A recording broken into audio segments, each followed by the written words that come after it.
In a major world event, the United States under President Donald Trump has launched a powerful airstrike on Iran on 22nd of June 2025. The goal was to stop Iran's nuclear activities. The US used special planes called B-2 Spirit II bombers.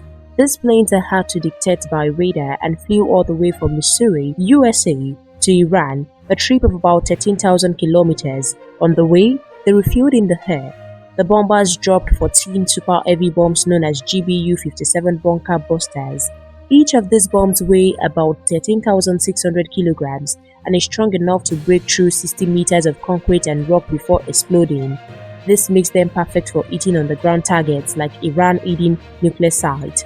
This bomb hit three main places in Iran: Fordo, Naija, and Isfahan.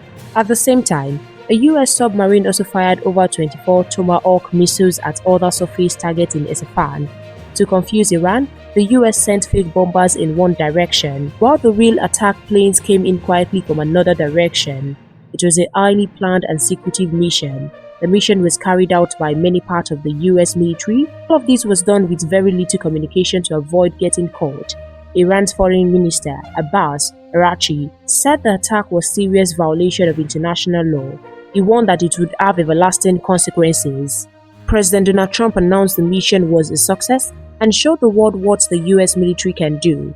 This is one of the largest steel airstrikes in the US history. It shows how powerful and advanced the US military is, especially when it comes to attacking Eden nuclear site. It also increased tension between the US, Iran, and other countries in the Middle East. Stay informed for more updates on world news and global events from Naija News TV.